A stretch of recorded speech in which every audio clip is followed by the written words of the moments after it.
Hey guys, it's Woody, and I'm going to give my quick opinion of the newly revealed S.H.MonsterArts Godzilla the Ride Godzilla, as well as the Shin-Godzilla Evolutionary set. This is really exciting for me as I am a big Godzilla fan. I have been since I was a kid, I still am, and it's nice to see these release. So let's get into it.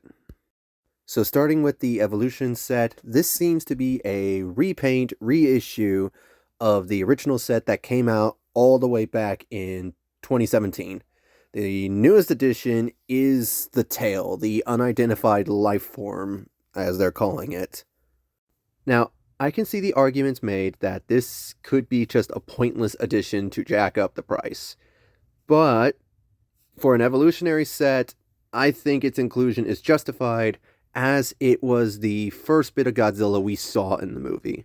What I am happy about it is that instead of it being a static sculpted piece, you can actually pose the tail. And I do think the water base looks cool. I like how the blood is blended into the water. I think for what it is, it looks good. And now we come to his second form, Kamada-kun. This one I feel is a mixed bag. On the one hand, the paint job is nice, especially on the skin. The detail work is still great. And the biggest difference is he's more vibrant than the original release. Whether that's accurate to the film or not, that's up to you.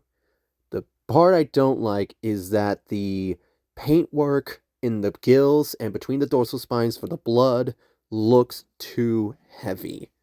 Now, this can change between now and release, but in my honest opinion, it looks too much. Now we get to his third form, Shinagawa-kun.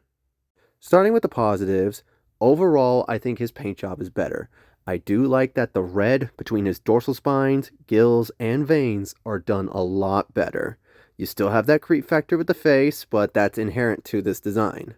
Speaking of the face, I do wish the head sculpt, though, was changed so that way we wouldn't have that gap and it would just look a little better. Other than that, I'm confused. Wasn't his skin a lot more red in the movie? Like right after he transformed, he had a much more blood red skin tone. And meanwhile, this figure has a more dried blood color. So, I'm not entirely sure. Maybe they just couldn't figure out how to make it look good with the fresh blood look? I guess. I'm not sure on that one. But for what they went with, I think it's okay. Now, thankfully, they included a comparison photo with a Shin Godzilla. This is the movie poster, Atomic Breath version, as I'm calling it, and it looks good. But for other comparisons, here he is with the one I have, the Fourth Night Combat version.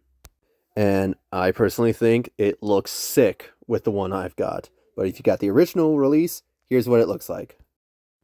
Overall, this is a very good looking evolution set. Yes, there are some problems in my opinion, but that doesn't really deter me. I think this is a nice set, and if you're a fan of Shin Godzilla, or you missed out on this original set, I say go for it. Now we come to Godzilla the Ride. Alright, let's go ahead and get this part out of the way. Yes, this seems to be a complete reuse of the -1 body. The only difference being paint job and the dorsal spines. It was stated when it was first revealed, and everyone's stating it now. My personal opinions of it are, I like the -1 design. I think these new dorsal plates are cool. They're much more traditional Godzilla looking. I like that there's no scar on the face, so we have a much more uniformed Godzilla look. Overall, I think this is a nice looking figure. Now, this release actually comes with accessories, a stand and base, and then 2 Goose minifigures, one flying mode, one boat form. This is what the rider would sit in. They're okay, they're nice additions, especially since this was based on the ride. Me personally, I just hope this figure opens the door to the Mecha Godzilla because that looks sick. And it would be great if they included his beam attack with it. Heck, throw in Goji's beam attack too. Give us 2 beams. Overall, I can see how this figure is definitely a pass on some. Me personally, I would like to have it in the collection. So that's my quick opinion of these things. Ultimately, They're not necessary additions, but I think they are good additions. So if I can get them, I will definitely pick them up. But what do you guys think about these two? Let me know down in the comments below. And as always, thanks for watching.